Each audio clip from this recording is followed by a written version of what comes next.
Hello दोस्तों, दिवस academy में आपका स्वागत है। आज हम लोग पढ़ेंगे बिहार की नदी के बारे में और इसमें हम लोग जानेंगे कि बिहार की कौन कौन सी नदी जो है इसकी सहायक नदी बनती है और उस सहायक में कौन सी नदी है जो बिहार के समझिए कि मुख्य नदी के बारे में इसको जाना जाता है। जैसे बिहार का मेन जो नदी होता है, मुख्य नदी जो होता है, ये गंगा नदी है और इसी गंगा नदी में जो बिहार की जितनी सारी नदियाँ की जो मिलती हैं इसमें, उसमें से भी कौन प्रमुख है, ये सारा चीज़ जानेंगे। वहीं इसका देखेंगे बिहार की स्थिति क्या है, उसको भी देखेंगे। इसमें जो नदियाँ जो होती हैं, जैसे बिहार के उत्तरी भाग में जो नदियाँ आती है आके मिलती है गंगा में, या दक्षिणी भाग से आती है, तो इन दो नदियों में अंतर क्या होता है, ये किस टाइप की नदियाँ हैं, या ये क्षेत्र किस तरह से ये सर्वाइव करता है और ये किस तरह से करता है, ये सब चीज़ हम देखेंगे। तो आइए हम शुरू करते हैं आपको ये बिहार के नदियों के बारे में। तो सबसे पहले बिहार के स्थिति में देख लेंगे तो बिहार जो है, बिहार के उत्तर साइड में जो है ये आपको नेपाल देश है, जो आपको एक बिहार जो है आपको इंटरनेशनल बॉर्डर भी बनाता है। और आपको वहीं अगर इधर हम देख लें पूरब साइड में, तो ये आपको पश्चिम बंगाल, ये पश्चिम बंगाल है जो आपको इससे भी अपना एक सीमा बनाती है आपको बिहार। फिर आपको दक्षिण में देख लें तो यहाँ पे झारखंड है, झारखंड है जिससे इसका अपना सीमा बनाते हैं। और आपको पश्चिम में देखेंगे तो ये उत्तर प्रदेश है, उत्तर प्रदेश से इससे भी सीमा बिहार बनाती है। यानी बिहार के उत्तर में देखें तो नेपाल है, आपको पूर्व में पश्चिम बंगाल है, और आपको दक्षिण में झारखंड है, और आपको उत्तर में क्या है तो आपको उत्तर प्रदेश है। एक चीज़ और इसमें हम लोग देखेंगे, जैसे मान लीजिए ये गंगा नदी जो है ये आपको बिहार को बीचों बीच यानी बराबर दो भागों में ये बांटती हैं। हम लोग जानते हैं क्योंकि इसके पहले हम लोग पढ़ चुके हैं बिहार के भारत के प्रमुख नदियों में। ये गंगा नदी जो है ये उत्तराखंड से आती है और उत्तराखंड उत्तर प्रदेश होते हुए फिर आपको बिहार में इन करती है और बिहार के बीचों बीच से होकर के गुजरती है और फिर आपको पश्चिम बंगाल में चली जाती है। फिर उसके बाद आपको बांग्लादेश और फिर आपको बंगाल की खाड़ी में वो गिर जाती है। तो यहाँ देखेंगे जैसे मान लीजिए कि आपको ये गंगा नदी जो है ये बिहार के आपको उत्तर प्रदेश आती है और बिहार का एक जगह है जो यहाँ पे ये बक्सर है, बक्सर जो है ये बक्सर जो है बक्सर ज़िला है, और यहीं पे एक जगह है चौसा, यानी इसी का एक क्षेत्र है चौसा। यहाँ से टच करते हुए आपको बिहार में यहाँ पे आपको सारण और आपको यहाँ क्या तो भोजपुर के पास अपना ये सीमा बनाती है। सारण और भोजपुर के पास अपना ये सीमा बनाते हुए आपको बिहार में इन करते हैं। और यहाँ पे लास्टली जो है ये कटिहार और आपको भागलपुर के पास सीमा बनाते हुए ये आपको बिहार से बाहर चली जाती है। उसी तरह से यहाँ देखेंगे जैसे मान लें ये आपको बिहार का उत्तरी भाग है और ये दक्षिणी भाग है, तो बिहार के उत्तर साइड में हिमालय पर्वत है। क्या है? हिमालय पर्वत है। और दक्षिण में क्या है तो आपको पठारी क्षेत्र है, ये है पठारी क्षेत्र है। तो यहाँ पे देखिए जैसे इस क्षेत्र की नदियों को देखेंगे और इस क्षेत्र की नदियों में देखेंगे तो बहुत बड़ा अंतर होता है, क्योंकि आपको हिमालय से जो आपको नदियाँ निकलती हैं, क्योंकि हम जानते हैं कि हिमालय पे हमेशा बर्फ़ जमा होता है और बर्फ़ पे जो बर्फ़ जमा है वो हमेशा पिघलते रहता है। तो पिघलता है तो इसके साथ में जितनी सारी नदियाँ जो इधर से आपके इस क्षेत्र से आते हैं उसमें सालों भर इसमें पानी पाया जाता है। क्या होता है? इसमें सालों भर ये पानी पाया जाता है। लेकिन ये जो क्षेत्र का होता है पठारी क्षेत्र से जो आपको नदियाँ जब जाती हैं, आपको यहाँ गंगा नदी मिलती हैं, तो यानी पठारी क्षेत्र की नदियाँ जो है इसमें वर्ष भर पानी नहीं होता है। इसमें क्या होता है कि आपको जब जब वर्षा होती है तब यहाँ के नदियों में पानी जाता है। ठीक है, तो यही सबसे पहले हम शुरू करते हैं। सबसे पहले नदी एक है, जैसे आपको घाघरा नदी है। घाघरा नदी आपको कहाँ से आता है? ये आपको तिब्बत से, ये तिब्बत के मानसरोवर से आपको घाघरा नदी आती है और यहाँ से उत्तर प्रदेश होते हुए आपको यहाँ पे एक सिवान है, सिवान से टच करते हुए आपको यहाँ की गंगा में मिल जाती है। क्या है? तो घाघरा नदी है। ये घाघरा नदी है आपको कहाँ से? तिब्बत के मानसरोवर से आती है और आपको सिवान से टच करते हुए बिहार के आपको यहाँ पे सारण है, ये सारण जिला है, यहाँ पे आपको गंगा नदी मिल जाती है। तो ये कौन सी नदी है? तो घाघरा है, घाघरा नदी है। और इस घाघरा नदी को उत्तर प्रदेश में आपको सरयू के नाम से भी जाना जाता है। बस आप लोग इस पर ज़रूर ध्यान दीजिएगा कि कौन सी नदी कहाँ से आ रही है और कहाँ पे जाके मिल रही है, ये बहुत इंपॉर्टेंस है, तो इस पर आप लोग ध्यान दीजिएगा। तो सबसे पहला क्या है, तो ये आपको गंगा है, सॉरी क्या है, घाघरा नदी है। ये आपको तिब्बत के मानसरोवर से आती है, फिर उसको आपको हिमालय पार करते हुए फिर आपको नेपाल से होते हुए फिर आपको उत्तर प्रदेश में आती है, और उत्तर प्रदेश से होते हुए आपको बिहार के सिवान से टच करते हुए फिर यहाँ पे यूपी और बिहार, याद रखिएगा, यूपी और बिहार से बॉर्डर बनाते हुए फिर उसके बाद आपको सारण में गंगा में आके मिल जाती है। ठीक है, ये गंगा में मिल जाती है। एक और नदी है जिसको गंडक नदी कहते हैं। ये गंडक नदी जो है आपको नेपाल से ही आती है और आपको बिहार यूपी के, ये भी यूपी और बिहार का बॉर्डर बनाती है, याद रखिएगा आप लोग, यूपी और बिहार से बॉर्डर बनाती है। और आपको यहाँ से बॉर्डर बनाते हुए आपको यहाँ पे सोनपुर में आके यहाँ पे मिल जाती है, कहाँ पे, तो गंगा नदी में मिल जाती है, गंगा नदी मिल जाती है। तो ये कौन सी नदी है, तो गंडक नदी है, गंडक नदी है। ठीक है, ये कहाँ से आती है, ये आपको नेपाल से आती है, नेपाल से आएगी और आपको पश्चिम चंपारण से इन करती है बिहार में। और यहाँ से क्या होता है कि आपको यूपी और बिहार का बॉर्डर बनाते हुए फिर आपको सोनपुर में आके यानी पटना में यहाँ के मिल जाती है। ठीक है, पटना में यहाँ के पटना सोनपुर के यहाँ पे मिल जाती है कौन सी नदी, तो आपको गंडक नदी। फिर उसके बाद एक और नदी है जो आपको बूढ़ी गंडक के नाम से जाना जाता है। तो बूढ़ी गंडक भी यहाँ से, ये आपको पश्चिम चंपारण से ही इन करती है, जहाँ पे भैंसा लोटन है तो वहाँ से इन करती है और आपको यहाँ पे आपको खगड़िया में आकर के मिलती है। क्योंकि ये कहाँ से, इसको पहले नाम लिख देते हैं हम, ये बूढ़ी गंडक है। देखिए सबसे पहले गंडक ही था, तो सबसे पहले गंडक नदी का बहाव यहीं से होता था, लेकिन ये गंडक नदी पहले मार्ग बदल के फिर अब इधर से आ गई हैं। तो ये पुराना था इसीलिए इसको बूढ़ी गंडक के नाम से जाना जाता है, और ये नया हो गया ये। तो ये बूढ़ी गंडक जो है ये सोमेश्वर की पहाड़ी से निकलते हुए फिर उसके बाद आपको पश्चिमी चंपारण से होते हुए फिर आपको खगड़िया में आपको कहाँ आकर के आपको गंगा नदी में ये आपको मिल जाती है। तो इसकी आपको क्षेत्र जो है देखा जाए तो आपको 320 किलोमीटर टोटल इसका प्रसार है बिहार में। बूढ़ी गंडक का प्रसार कितना है, तो 320 किलोमीटर आपको प्रसार है यहाँ पे आपको खगड़िया में बूढ़ी गंडक का, जो आपको पश्चिम चंपारण से लेके खगड़िया तक आती है। वहीं अगर गंडक का देख लिया जाता है ये 260 किलोमीटर, ये 260 किलोमीटर इसका आपको प्रसार क्षेत्र है आपको गंडक नदी का। फिर उसके बाद एक और नदी आता है कौन, था बागमती। ये नेपाल, पहले यहाँ कोसी देख लेते हैं, उसके बाद यहाँ कोसी जो है आपको नेपाल के आपको उत्तर पूर्व गोसाई स्थान से निकलती है। ये गोसाई स्थान से निकलती हैं, ये कहाँ से निकलती है, ये नेपाल के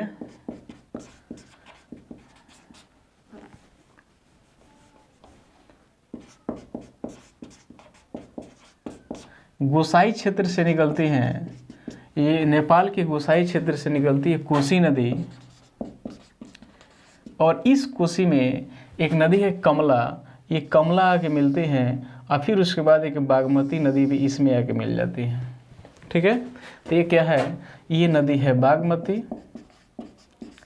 और ये है आपको कमला, और ये है आपको कोसी नदी, और ये आपको जाके आपको गंगा नदी में आके मिल जाती है। तो देखिए सबसे पहले क्या हुआ, ये आपको नेपाल के क्षेत्र से आती है आपको क्या, आपको बागमती, और बागमती जाके कमला में मिल जाती है। फिर कमला जो है आपको जो नेपाल की तरफ से एक नदी आती है जो कोसी नदी जिसका नाम है, इसमें आके मतलब बागमती मिलती है कमला में, कमला आके मिल जाती है आपको कोसी नदी में, और कोसी नदी आपको गंगा नदी में मिल जाती है। एक फैक्ट यहाँ देखिएगा आप लोग, ये आपको कोसी नदी है, ये सप्तकोसी के नाम से भी जाना जाता है नेपाल में। अब सप्तकोसी का क्या है, क्योंकि ये समझिए कि 7 धाराओं से मिल करके एक नेपाल में नदी बना है जिसका नाम है कोसी। वहाँ पे यानी वहाँ पे 7 नदियाँ जो हैं वो आके मिल कर फिर आगे जो नदी बनती है वहीं आपका कोसी नदी है।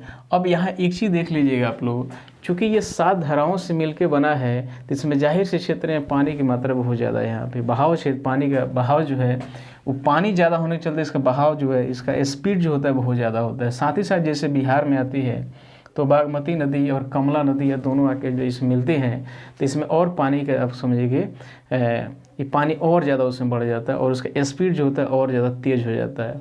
तो इसका पानी का स्पीड यानी धारा का तेज होने के चलते ही ये समझिए कि काटते हुए समझिए कि क्या आगे बढ़ती है और इसके सामने कुछ भी है समझिए कि ये तुरंत अपना ये मार्ग बदल लेती है। यानी बहाव, पानी के बहाव ज़्यादा होने के चलते इसको तुरंत इसका मार्ग भी बदल जाता है। जाहिर सी बात है नदियाँ अपने मार्ग खुद अपने आप से बनाती हैं।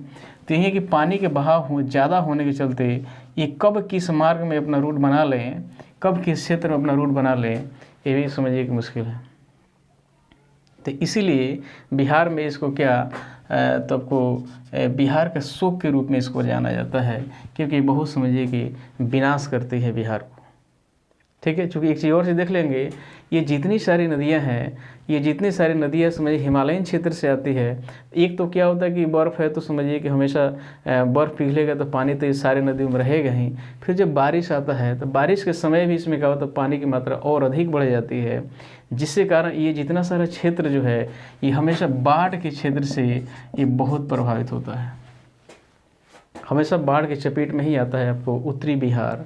एक और नदी इसमें देख लेंगे जो महानंदा है, ये आपको पश्चिम चंपारण के दार्जिलिंग क्षेत्र से आता है और यहाँ से कटिहार से यहाँ से फिर कट करके फिर यहाँ पे जाके पश्चिम बंगाल में और यहाँ पे आपको गंगा नदी मिल जाता है।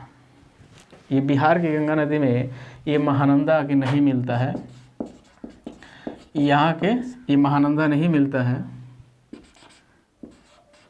ये बस यहाँ से आपको पश्चिम बंगाल से आएगा, पश्चिम बंगाल, और यहाँ पे किशनगंज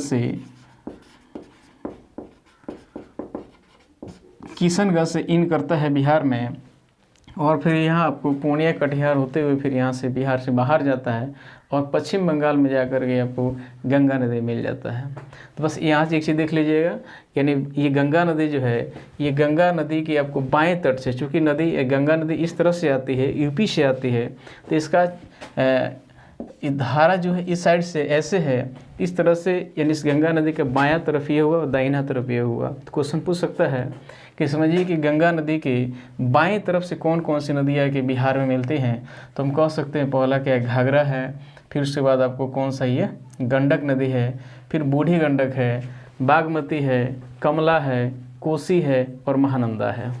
ये महत्वपूर्ण नदियाँ जो हैं ये आपको बिहार में आपको गंगा की आपको बाएं तट से आके मिलती हैं। फिर उसके बाद दाहिने क्षेत्र में देखते हैं तो यहाँ एक नदी है कर्मनाशा नदी, यहाँ से ये कर्मनाशा नदी जाती है और यहाँ पे आपको फिर आपको गंगा नदी मिल जाती है। तो सबसे पहले यहाँ से यूपी से ही आती है, ये यूपी से होते हुए आपको यहाँ से आपको ये बक्सर जो है, बक्सर चौसा के आसपास से ये, क्योंकि ये कैमूर की पहाड़ियों से, याद रखिएगा, यूपी से नहीं, कैमूर की पहाड़ियों से इसका उद्गम होता है और कैमूर की पहाड़ियों से ये आती है। सॉरी, कैमूर की पहाड़ी नहीं है, कैमूर की पहाड़ी से नहीं है, ये विंध्याचल की पहाड़ी जो होता है, विंध्याचल की पहाड़ी जो होता है, वहाँ से इसका आपका उद्गम होता है कर्मनाशा नदी का, और फिर ये कर्मनाशा नदी जो है आपको बिहार के चौसा से टच करते हुए फिर आपको गंगा नदी में आके मिल जाती है। ये एक धारणा है आपको, ये कर्मनाशा नदी का, याद रखिएगा आप लोग, ये कर्मनाशा नदी का ये धारणा है कि इसमें अगर कोई नहा लेता है तो उसके सारे कर्म जो है ये धुल जाते हैं यहाँ पे। तो बिहार में यहाँ दो चीज़ है, एक तो कर्मनाशा नदी, यहाँ पे नहाने से क्या होता है कि यहाँ पे सारे कर्म आपके धुल जाएंगे। वहीं गंगा नदी है तो यहाँ पे इसमें नहाने से क्या होता है कि सारे पाप धुल जाते हैं। दो चीज़ है बिहार में, अब बिहार की तरफ से खूबसूरती भी कह सकते हैं इसको हम। आगे क्या है तो आगे एक सोन नदी है। ये सोन नदी जो है आपको बिहार में इन करती है, अमरकंटक के पहाड़ी से ये चलते हैं, यहाँ से होते हुए और यहाँ पे आपको आके मिलती है। और कहाँ मिलती है सोनपुर? ये दानापुर है, पटना क्षेत्र में एक दानापुर जगह है। ये दानापुर में जाकर के ये सोन नदी जो है ये आके मिल जाती है। आती कहाँ से? तब अमरकंटक के पहाड़ी से, अमरकंटक से के पहाड़ी से, जो अमरकंटक आपको एमपी में है, ये अमरकंटक एमपी से आती है सोन नदी, और ये आपको दानापुर में पटना क्षेत्र में आके मिल जाती है।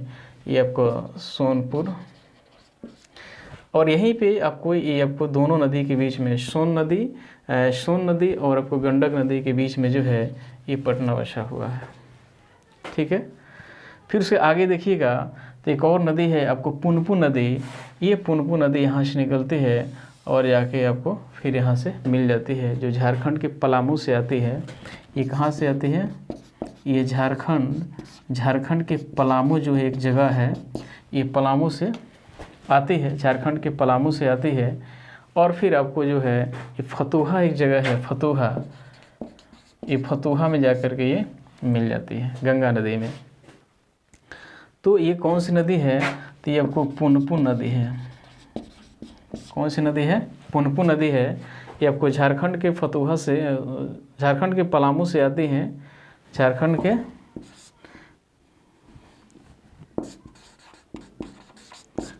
के पलामू से आती हैं, और आपको फिर आपको फतुहा में ये गंगा नदी में जाकर के मिल जाती है।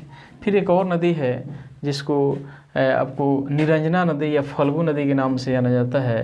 यहाँ से गया होते हुए आती है और फिर ये आपको ये जाके गंगा नदी मिल जाती है। महात्मा बुद्ध का जो आपको ज्ञान की जो प्राप्ति हुई थी, यही हमको निरंजना या फल्गु जो भी कही, इस नदी के किनारे ही पीपल वृक्ष के नीचे हुआ था। तो इस तरह से भी ये नदी बहुत प्रसिद्ध है आपको निरंजना नदी। और यहाँ पे गया में हम लोग जानते हैं कि वहाँ बोधि वृक्ष है, वहाँ बोधि मंदिर भी है जहाँ महात्मा बुद्ध को ज्ञान की प्राप्ति हुई थी। फिर उसके बाद जो है एक नदी है किउल नदी। तो किउल नदी जो है ये हजारीबाग झारखंड से ही ये निकला है, और आपको जाके खगड़िया में जाके आपको मिलता है आपको गंगा नदी में, लखीसराय में। ये क्या होता है? लखीसराय में। ठीक है। तो आपको झारखंड से जो किउल नदी जो है, इसको लिख देते हैं। ये किउल नदी जो है, ये किउल नदी कहाँ से निकलती है? तो आपको कहाँ से निकलती है? हजारीबाग के झारखंड से निकलती है। ये झारखंड यानी हजारीबाग से निकलती है और आपको लखीसराय में जाकर गंगा नदी में आपको ये मिल जाती है। लास्ट एक और है जिसको अजय कहते हैं, ये जमुई से निकलती है, और जमुई से निकलती है फिर आपको यहाँ जाकर फिर आपको पश्चिम बंगाल में जाकर के आपको कहाँ आपको मिल जाती है गंगा नदी में। ठीक है। तो ये सारी प्रमुख नदियाँ जो हैं बिहार की हैं, जो कुछ नदी आपको हिमालयी नदी हैं, या कुछ नदी आपको पठारी क्षेत्र की नदियाँ हैं। और इसमें हम लोग देख लेंगे ध्यान से एक बार और, ये इसमें सबसे पहले आपको घाघरा नदी आती है, जो आपको घाघरा नदी कहाँ आपको तिब्बत के मानसरोवर से आती है। आपको तिब्बत मानसरोवर नेपाल उत्तर प्रदेश होते हुए फिर आएगी यहाँ पे सिवान है, सिवान से टच करेगी और फिर यहाँ से आपको अंदर आएगी और आपको गंगा नदी में मिल जाती है सारण के तरफ। और यहाँ पे इसका 83 किलोमीटर जो है इसका आपको विस्तार है, आपको किसका? तो घाघरा नदी का, जिसको उत्तर प्रदेश में सरयू के नाम से भी जाना जाता है। सेकंड में आपको ये गंडक नदी है। फिर आपको ये भी आपको यूपी और बिहार से बॉर्डर बनाते हुए जिसका प्रसार 260 किलोमीटर है बिहार में, ये गंडक नदी फिर आके सोनपुर में अपना क्या होता है? अपना गंगा नदी मिल जाती है। फिर उसके बाद सोमेश्वर की पहाड़ी से भी निकलता है ये बूढ़ी गंडक। और फिर ये दोनों नदियाँ जो हैं, ये दोनों नदियाँ आपको बिहार के पश्चिमी चंपारण से इन करती हैं बिहार में, और यह भैंसा लोटन वहाँ एक है, भैंसा लोटन से ही या इन करते हैं। और आपको 320 किलोमीटर टोटल ये क्या होता है कि आपको बिहार में इसका विस्तार है बूढ़ी गंडक का। और फिर उसके बाद आपको यहाँ के मिल जाता है कहाँ पे? गंगा नदी में। फिर उसके बाद आपको ये कोसी नदी है। ये कोसी नदी है आपको नेपाल के उत्तर पूर्व क्षेत्र से आपको गोसाई क्षेत्र से आते हैं और आपको आके गंगा नदी मिल जाती हैं। तो ये गंगा नदी के मिलने से पहले इसमें बागमती, कमला मिलते हैं, कमला जाके फिर इसे मिल जाती है। यानी देखिए बिहार के कुछ जल को बागमती लेके चलती है, कमला मिलती है, फिर कमला लेके चलती है कोसी में, कोसी जाके पूरा आपको गंगा नदी मिल जाती है। फिर एक नदी है महानंदा, तो महानंदा आपको पश्चिम बंगाल के दार्जिलिंग से निकलती है और आपको कटिहार पूर्णिया होते हुए फिर उसके बाद आपको बिहार से बाहर जाती हैं, फिर गंगा नदी मिल जाती है। वही आपको बिहार के आपको दक्षिण में देखा जाए तो ये आपको ये है आपको कर्मनाशा नदी जो विंध्याचल पहाड़ी से निकलती है। फिर उसके बाद सोन नदी है आपको अमरकंटक पहाड़ी से निकलती है जो एमपी से। फिर उसके बाद आपको ये झारखंड पलामू से निकलती है पुनपुन। फिर आपको ये झारखंड क्षेत्र से ही जाता है, ये आपको किसका नाम है फल्गु या निरंजना नदी के नाम से ये जाना जाता है। फल्गु या निरंजना नदी के नाम से जाना जाता है, ये आपको मिल जाती है गंगा नदी में। एक और है आपका ये केवल नदी है जो आपको लखीसराय में जाके मिलती हैं। और एक लास्टली यहाँ पे एक नदी है आपको अजय, जो यहाँ से आपको ये भी जमुई क्षेत्र से निकलती है और आपको यहाँ फिर बिहार से निकल करके आपको पश्चिम बंगाल में आपको गंगा नदी में जाके मिल जाती है। और एक और चीज़ हम लोग जान लेंगे, ये हम लिख देते हैं, गंगा नदी के आपको जो उत्तरी क्षेत्र जो है अर्थात आपको बिहार का उत्तरी क्षेत्र जो है ये गंगा के आपको जो बायां साइड है, तो गंगा में जो है बायां साइड में कौन कौन सी नदियाँ के मिलते हैं। एक तो है घाघरा जिसको सरयू के नाम से भी जाना जाता है। दूसरा है गंडक, फिर उसके बाद बूढ़ी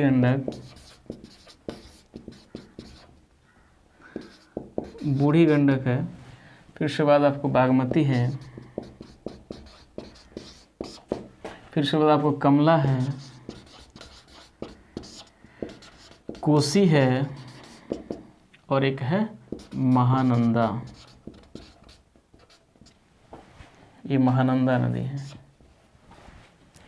तो आपको गंगा नदी के आपको बाएं साइड से कौन कौन से मिल रही है, आपको घाघरा जिसको सरयू के नाम से भी जाना जाता है, गंडक, बूढ़ी गंडक, बागमती, कमला, कोसी और महानंदा। वहीं आपको दाहिने साइड से कौन कौन मिलती हैं, तो दायां साइड से कौन कौन मिलती हैं, तो एक होता है कर्मनाशा हो गया। फिर उसके बाद आपको सोन नदी हो गया, फिर उसके बाद पुनपुन हो गया। फिर उसके बाद आपको निरंजना नदी हो गया। फिर उसके बाद आपको है क्यूल नदी हो गया। फिर उसके बाद आपको है अजय नदी। ये जितनी सारी नदियां हैं आपको गंगा नदी के दाएं तट से आके मिलते हैं।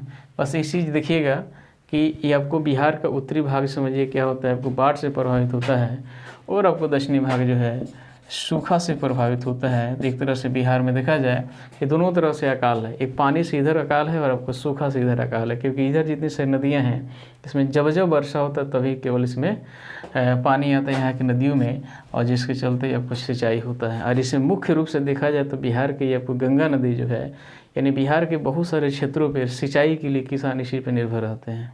ठीक है, तो मुझे आशा है कि आपको वीडियो अच्छा लगा होगा और आप लोग इसे 1-2 बार इसको देखिए और ये ज़रूर ध्यान दीजिए कि कौन नदी कहाँ से आ रही है और कहाँ मिल रही हैं, कौन कौन सी नदी आपको बाएं तट से आके मिल रही हैं आपको गंगा नदी में, और कौन सी नदियाँ जो हैं दाएं तट में गंगा नदी के आगे मिल रही हैं।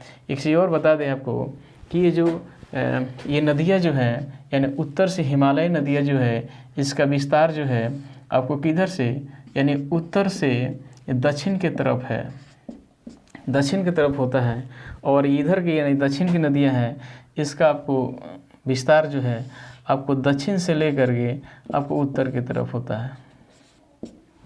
और एक और चीज़ जानिएगा आप लोग कि ये दोनों क्षेत्र जो है, चूँकि हमको पहले ही बता देना चाहिए था, ये आपको जैसे मान लो बिहार का उत्तर क्षेत्र और बिहार का दक्षिण क्षेत्र जो है ये दोनों उठा हुआ है, मतलब ये हिमालयन क्षेत्र है ये उठा हुआ है, और आपको ये पठारी क्षेत्र जो ये भी उठा हुआ है। तो दोनों उठने के दोनों मतलब ये ऊंचा है इसकी अपेक्षा, क्योंकि ये बीचों बीच जो है ये समझिए कि दोनों की अपेक्षा ये खाल है, यानी थोड़ा सा इसकी अपेक्षा ये खाल है, और जिसके चलते सारी नदियाँ जो है ये इधर से बह कर इधर आती है और इधर की नदियाँ आपको बह के आपको इधर जाती हैं।